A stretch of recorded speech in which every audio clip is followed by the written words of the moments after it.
Bonsoir à tous, madame, messieurs, bienvenue au 20h. C'est une édition bilingue sur Equinox Télévision Innocence. Good evening and welcome. Bonsoir, Flavia Valondongo, merci. And good evening to you as well. Viewers, thanks for joining us in this 8 p.m. bilingual newscast on Equinox Television. Our top stories: at least 37 persons have died and 18 others critically injured in a road accident that occurred on the National Road Number 4 linking Yaoundé and Bafoussam.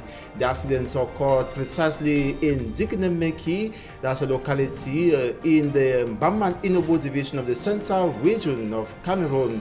And the corpses have been evacuated to the Yaoundé General Hospital mortuary for families to go and identify, and equally for collection. In the meantime, casualties have been transported to the Zikinemeki and equally Makedene hospitals. We'll be telling you how administrative authorities equally descended to the scene. Plus, fire that breaks out today ravages 21 shops in the Mbopi markets, and material damage worth millions of francs CFA has been registered. Double scrutin présidentiel et législatif en République centrafricaine, le temps de dépouillement. Les scrutateurs représentants des partis politiques et même la population occupent les espaces en ce moment pour savoir qui sera le prochain président et notamment les prochains députés de la nation de ce pays. Et nous parlerons de tout cela avec nos envoyés spéciaux qui seront donc au cœur de ce journal avec d'autres informations. Et nous parlerons également encore des morts sur nos accès routiers très tôt ce matin.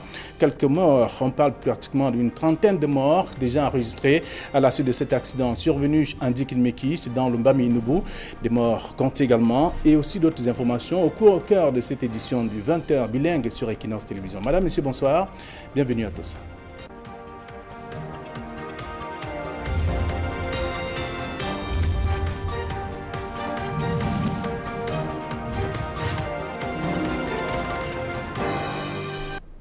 Une fois de plus, merci de rester sur Equinox Télévision. Cette information en ouverture de cette édition, il s'agit des morts sur l'axe Bafoussam-Yaoundé aux premières heures de cette matinée.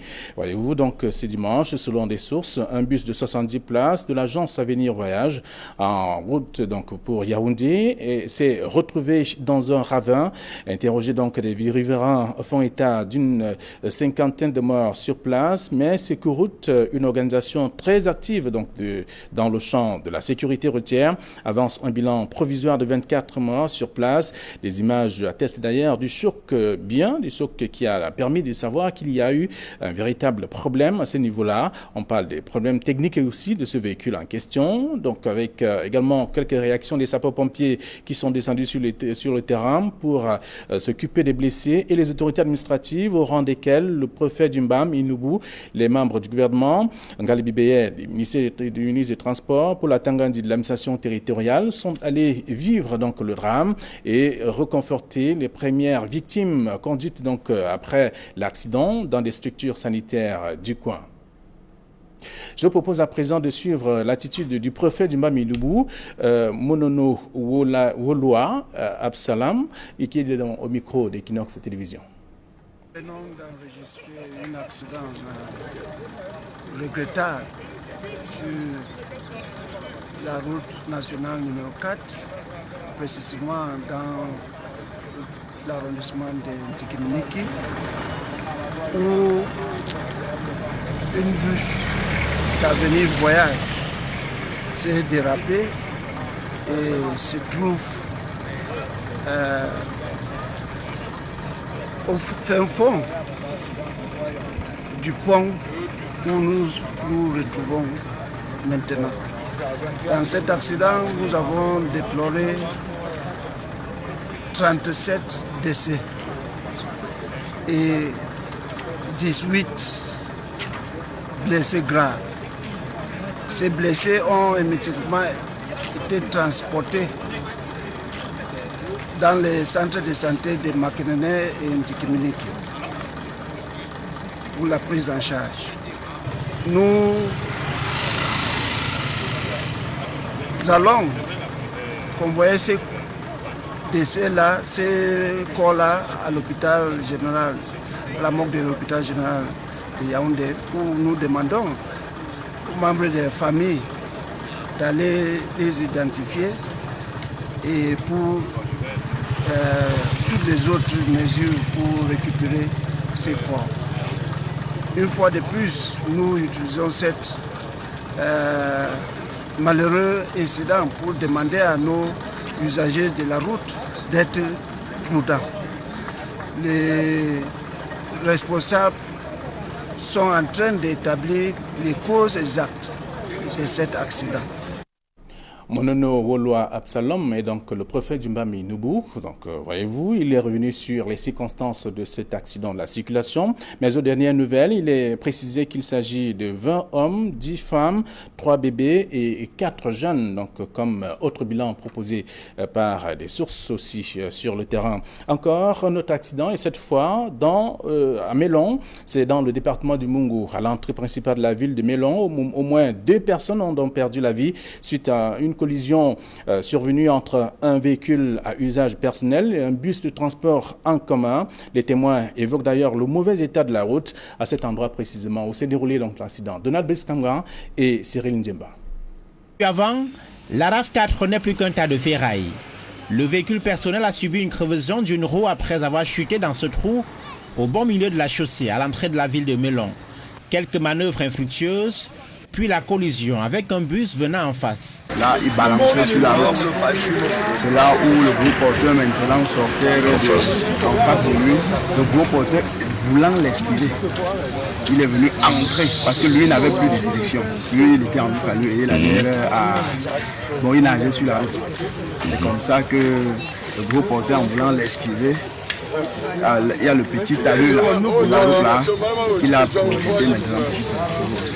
Sinon le groupe ne serait jamais tombé. Le véhicule personnel avait à son bord 4 passagers et roulant sens Douala Bafoussam. La chute dans un nid de poule et la crevaison aggravée par l'excès de vitesse du véhicule. Sur le coup, 2 occupants de la RAV4 dont le chauffeur trouve la mort sur place. Peut-être le chauffeur, 2 personnes. On a perdu 2 personnes. Le chauffeur et son confrère à côté de lui. Dans le bus de 70 places appartenant à l'agence de voyage Beko Express, 4 blessés. Les plus graves ont été évacués à l'hôpital régional de Konsama et à Njombe. Un drame de plus sur la route nationale numéro 5, dont l'état dégradé nourrit quotidiennement les inquiétudes des usagers. Du feu dans un marché en cette période de fête de fin d'année. C'est au marché Mbopi, ici même à Douala. 21 boutiques ont été ravagées par les flammes. Aux premières heures de ce 27 décembre 2020, les causes de cet autre incendie restent jusqu'ici inconnues. Jean-Paul Chugnat et Innocent Rebega nous en disaient plus.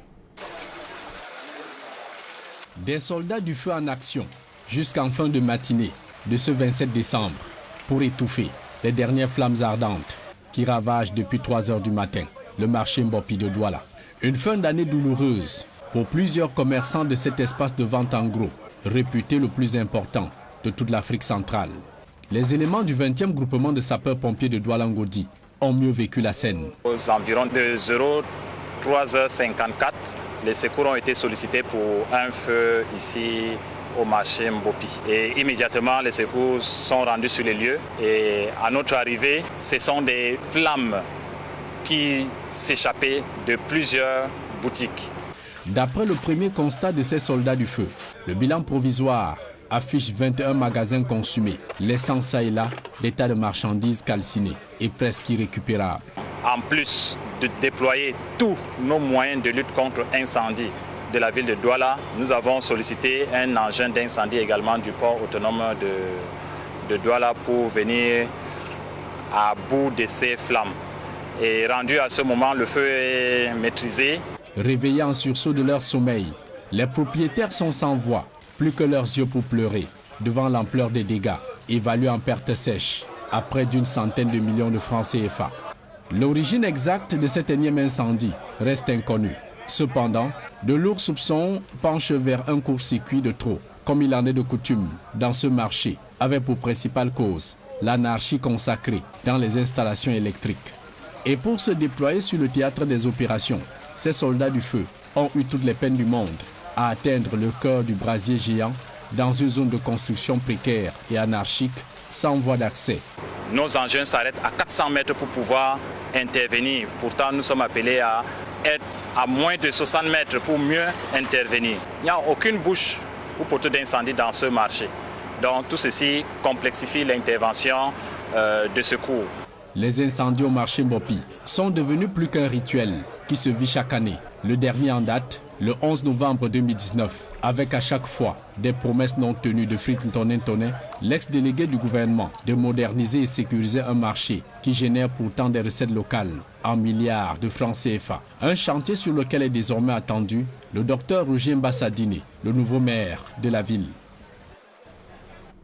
Nous allons à l'étranger cette fois pour parler du double scrutin présidentiel et législatif en République centrafricaine avec le vote qui s'est achevé il y a environ 2 heures. Les Centrafricains élisaient donc à la fois le nouveau président de la République et leurs députés. Actuellement, le temps est donc au dépouillement avec notamment dans des bureaux de vote à travers le pays. Et justement, nous retrouvons nos envoyés spéciaux à Bangui, Gladys Idje et Eric Ouattara qui suivent en ce moment ce dépouillement dans des bureaux de vote. Nous les retrouvons et nous les avons certainement à repérage. Eric Ouattara et Gladys Idje, vous avez l'antenne. La journée de vote s'achève ici en République centrafricaine par le dépouillement et nous nous trouvons actuellement à l'école publique Bansville. Elle est située dans le 5e arrondissement de la ville de Bangui. Et il faut le dire, c'est à la lueur des torches, lampes et autres torches de téléphone portable que le dépouillement se fait sous le regard des scrutateurs et autres observateurs internationaux et même sur le plan national aussi. Il n'y a pas d'éclairage dans ce centre de vote et donc les scrutateurs sont obligés de se servir de leur téléphone portable ou alors des bougies qui ont été allumées afin de suivre le décompte. C'est véritablement serré et pour les premiers dépouillements que nous avons pu suivre dans ce centre de vote, c'est donc à couteau tiré entre le président sortant Faustin Archange Touadéra et Anissé Georges Dologuélé, le candidat de l'opposition qui est bien sûr soutenu par l'ex-président François Bozizé.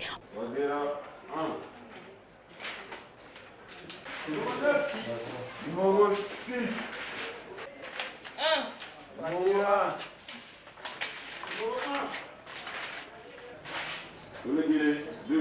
On attendra donc de voir quel est le déroulement de ce dépouillement à travers le pays. Et nous nous trouvons actuellement, je le rappelle, à l'école publique Bansville. Elle est située dans le 5e arrondissement et le dépouillement se poursuit. Les bureaux de vote enfermés ici à 17h20. Et après l'étape des dépouillements, on sera tous attentifs concernant les résultats pour ce premier tour d'élection en vue de savoir si le second tour qui est prévu pour le 14 février 2021 aura finalement lieu ou pas. Depuis Bangui pour Equinox Télévision, envoyés spéciaux, nous sommes Eric Ouattara et Gladys Idje.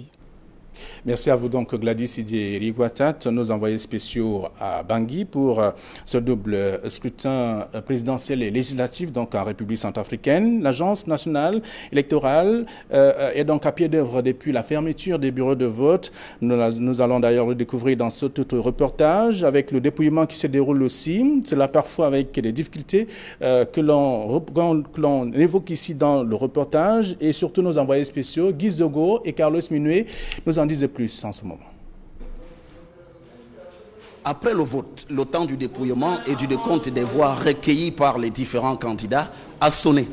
Ici, au lycée Barthélemy Boganda, le plus grand lycée de la capitale centrafricaine, qui est également le plus grand centre de vote à l'occasion de cette élection présidentielle et législative ici en République centrafricaine. Comme vous pouvez le constater, malgré l'absence de l'électricité, les responsables du dépouillement poursuivent leur travail avec détermination. Et l'on peut entendre justement prononcer lors de cette phase les noms des candidats à cette élection présidentielle, dont le président sortant, candidat à sa succession, le professeur Faustin Archange Touadéra, son principal challenger, Anissé Georges Dologuélé, ou encore Martin Ziguélé. C'est donc l'autorité nationale électorale, ANE, qui a la charge de proclamer ces résultats ici dans le bureau de vote. Une fois que cela est fait, c'est la Cour constitutionnelle qui prendra la relève et publiera notamment les résultats définitifs de cette élection présidentielle dans des délais qui sont jugés par la plupart des observateurs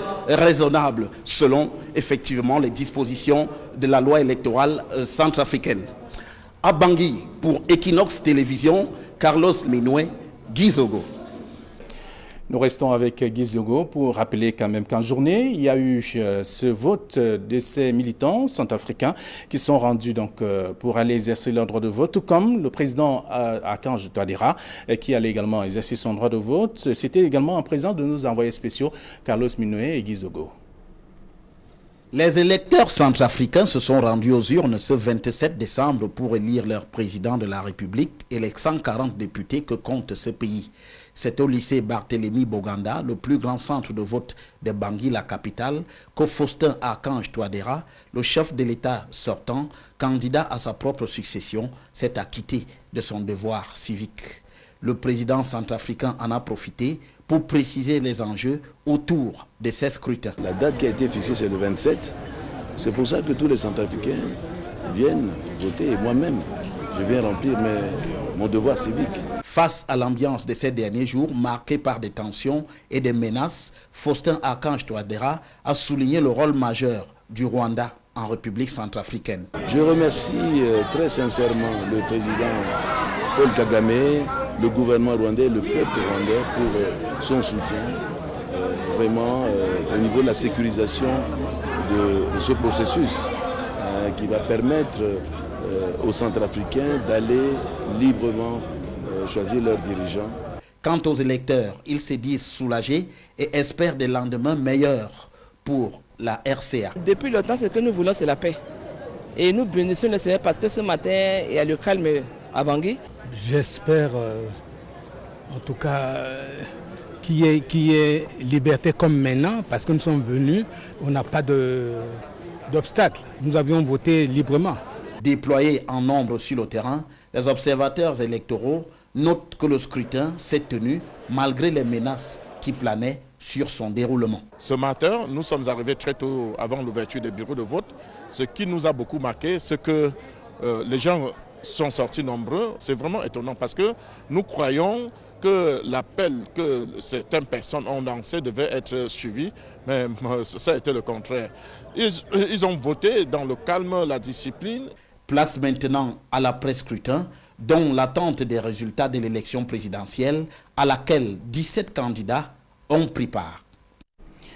Toujours dans la même mouvance de cette élection, Anissé Georges Deloguéné, l'un des acteurs et candidats de l'opposition, a également exercé son droit de vote ce jour et précise qu'il le fait donc pour le changement. Il le dit d'ailleurs au micro de nos envoyés spéciaux à Bangui. Je suis venu voter parce que le but du jeu, c'est de changer de président de la République, de faire en sorte que Faustin Archange Touadéra ne soit plus président demain. Et pour ça, il faut que les Centrafricains votent. J'ai voté. Je pense que la consigne de vote qui a été donnée par le président Bozizé est suivie par ses militants et ses électeurs partout dans le pays. C'était le but du jeu. Malheureusement, j'ai l'impression que plus de la moitié du pays n'a pas voté. C'est ce que nous craignons quand nous avions demandé à ce que des conditions soient requises pour que chaque citoyen puisse exercer son droit de vote. J'ai l'impression que beaucoup ont été privés de droit de vote et c'est dommage. L'ambassadrice des États-Unis en République centrafricaine était également sur le terrain ce dimanche pour faire le tour des bureaux de vote, également afin de s'enquérir du déroulement de ce double scrutin. Et là, Lucie Tamlin est donc au micro de nos envoyés spéciaux à Bangui. Je vous propose de l'écouter. On est ici avec notre équipe, nous faisons l'observation des élections ici à Bangui. Bon, ce n'est pas vraiment une observation scientifique, c'est juste pour savoir si les conditions sont en place pour que les gens puissent aller voter dans la calme et la transparence.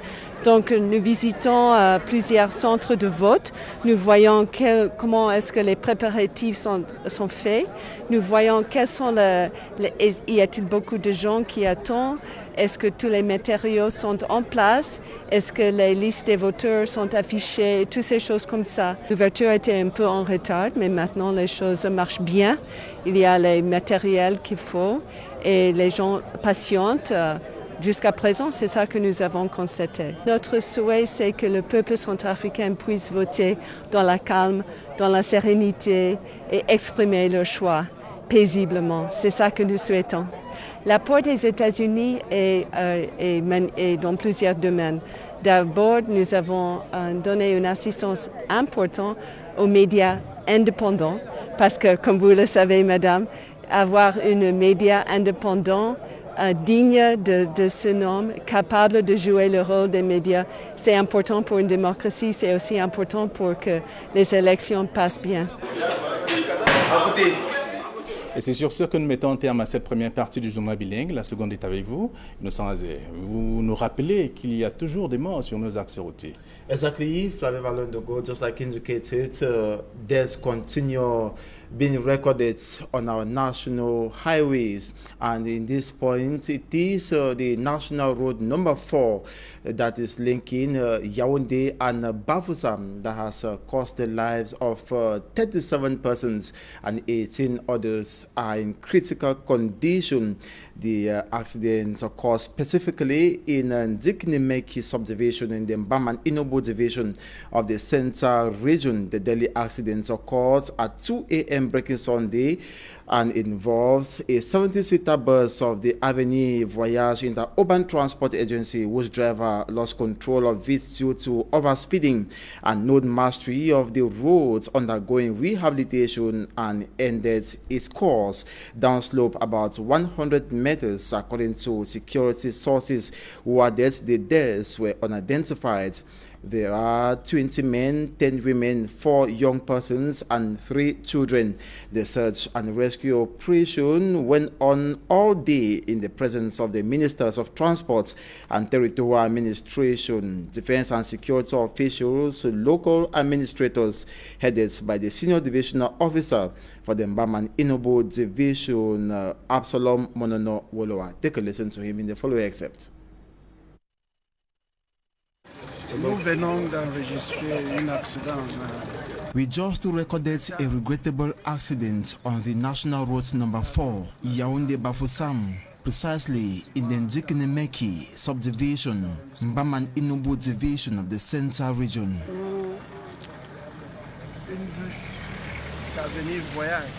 A 70-seater bus of the Avenue Voyage Inter-Urban Transport Agency went down this valley. Au fin fond du pont où nous retrouvons maintenant. 37 deaths have been recorded 37 décès. And 18 passengers seriously injured. 18 blessés graves. The casualties have been transported urgently to the Ndjikinemeki and Makenene hospitals. Dans les centres de santé de Makenene et Ndjikinemeki. The corpses will be evacuated to the Yaoundé General Hospital mortuary, where family members are expected to go for identification and collection. Nous demandons aux membres de la famille d'aller les identifier et pour toutes les autres mesures pour récupérer ces corps. We once more implore road users to be vigilant on our highways, especially on this road under rehabilitation. Mais nous demandons à nos usagers de cette route qui est en réhabilitation d'être prudents sur cette route. On to another accident, 2 occupants of a RAV4 Jeep vehicle have lost their lives in a road accident early Sunday at the gateway into Melong. That's in the Mongo division of the Litowa region. The private vehicle collided with a 70-seater bus after the RAV4 Jeep driver lost control when he entered a pothole in the middle of the road. Sources say the driver still collided with the 70-seater bus despite all attempts by the 70-seater driver to avoid it. The RAV4 Jeep had 4 occupants on board and was heading to Bafoussam from Douala.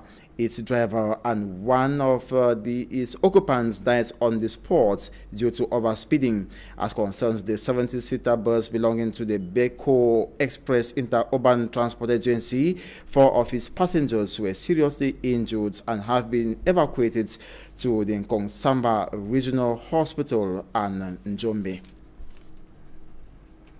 We now talk about the fire incident that occurred this morning at about 3 a.m.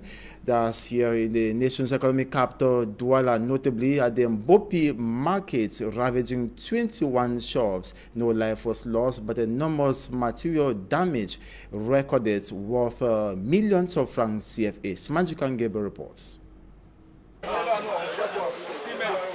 It was a busy Sunday morning for the Army Rescue Soldiers of Ngodi as 21 stores at the Mbopi market were ravaged by fire. Most of the stores that were ravaged by flames deals in makeup accessories for women, and others sell food flasks and plates. It was not an easy mission to put out the flames, as the Army Rescue Commander told Equinox Television. Il y a d'abord l'accessibilité.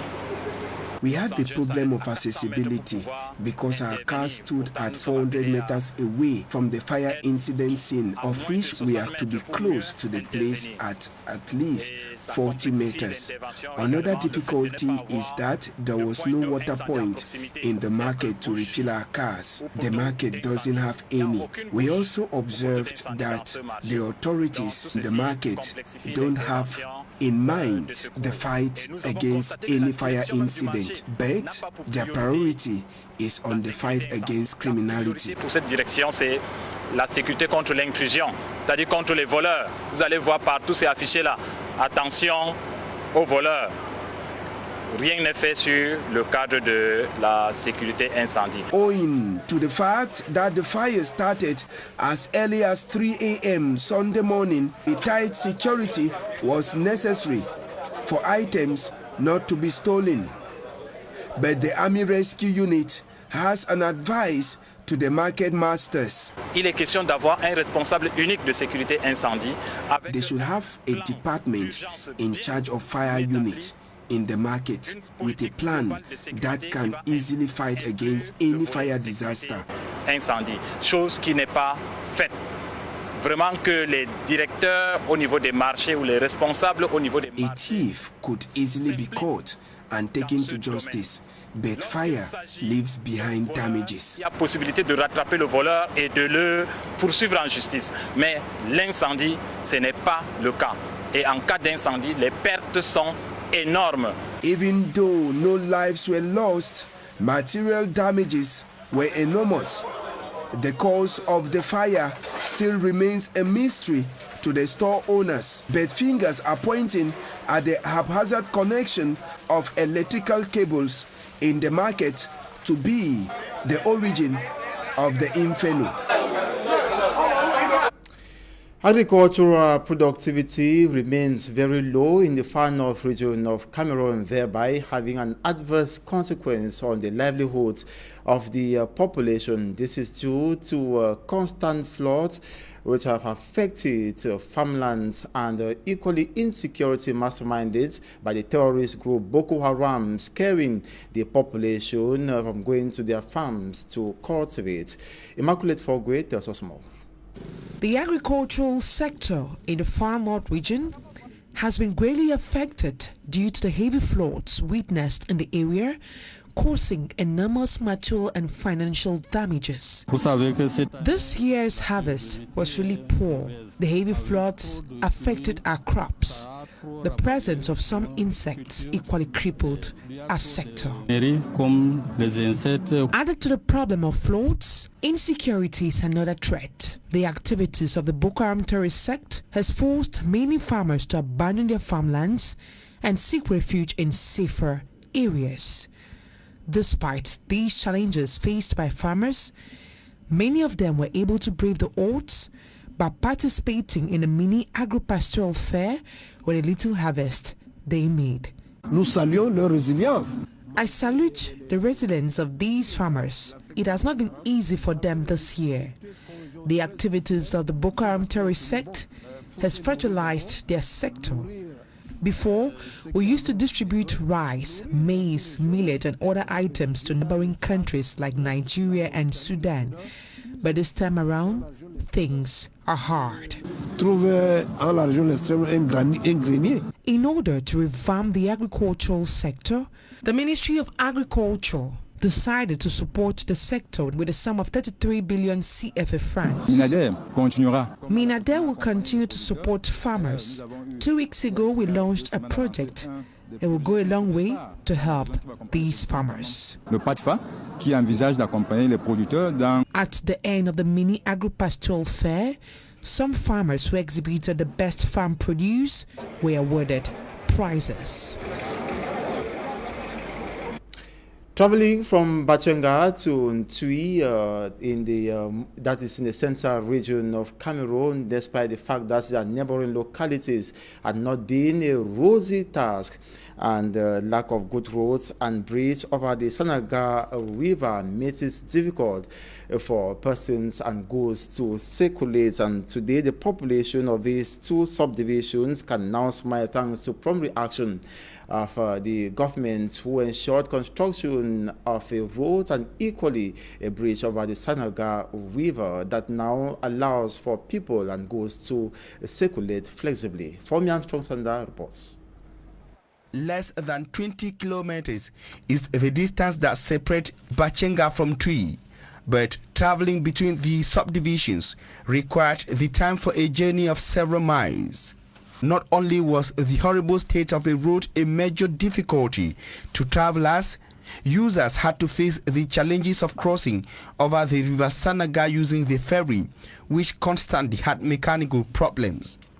Il y avait des journées, vous arrivez là, vous trouvez que le bac est de l'autre côté, vous attendez là pendant 1 heure ou 2 heures de temps. Users say they had to spend hours waiting for the ferry on one side of the river Sanaga. Et au retour, on nous dit que le bac est en panne. On était obligé de garer et emprunter la pirogue. Je vous assure, j'ai fait des prières avant de monter. All that is, however, now history with the inauguration of a 400 meters bridge linking Tui and Bachenga over the river Sanaga and the complete tarring of the 21-kilometer stretch of road between the two administrative units. The tarred 21-kilometer stretch is also part of National Route number 15 from Bachanga, Ntui, Yoko to Lena. Depuis que la route passe, les populations sont soulagées. Les mouvements... Mais Anatole Sugar of Bachanga says businesses have taken a positive turn in Bachanga since the completion of the tarring process. Crossing over the bridge with his entourage, the Minister of Public Works in Cameroon, Emmanuel Gano Jomesi, assessed the quality of work done and said he was satisfied and impressed by the performance of the construction company. Je suis très satisfait de l'expertise, du professionnalisme de l'entreprise des travaux ainsi que des missions de contrôle. The project also saw the construction of social and economic structures in Tui and Bachenga, notably the construction of a multipurpose youth center at Bachanga and the rehabilitation of the government high school Bachanga. Another 400 meters of stretches got rehabilitated in Bachanga, another 600 meters rehabilitated in the town of Ntui, according to Minister Emmanuel Gano Jomesi. Éducatif ou tout simplement économique. The wish of the local inhabitants in the area is to see the tarring extended to the other stretches of the National Route number 15. In news out of Cameroon, millions of voters in Central African Republic have gone to the polls today to elect a new president. And according to the UN peacekeeping mission there, it indicates that voters have defied threats by rebel groups and turned up to cast their votes in the general elections in the Central African Republic. Today, Sunday, December 27, the United Nations multi-dimensional integrated stabilization mission in the Central African Republic, MINUSCA, earlier vows to support the government of President for stern accounts to adhere Era, who is currently seeking re-election, in ensuring the election goes ahead undisrupted. 17 candidates are contesting in the election. In Brea Town, there were gunshots near all vote centers by armed groups who were shooting in the air with the intention of causing panic to the population. MINUSCA patrols were sent everywhere. Shooting were heard, and the armed groups ran away. That's according to a tweet from the UN peacekeeping mission in the Central African Republic. And also note that counting of the results are ongoing. That's it for this 8 p.m. bilingual newscast on Equinox Television. Thanks so much for watching. Do have a splendid evening. Flavia Lodogo, bonne soirée à vous aussi. Bonne soirée également à nos chers téléspectateurs. Demain 7h, la première session d'information sur Equinox Télévision. Nous vous souhaitons de passer des moments agréables sur Equinox.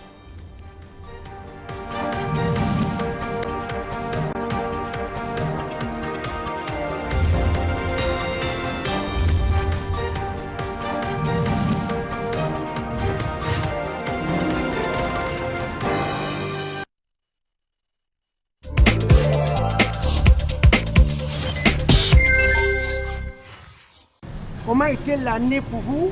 Et ça, for this 2020.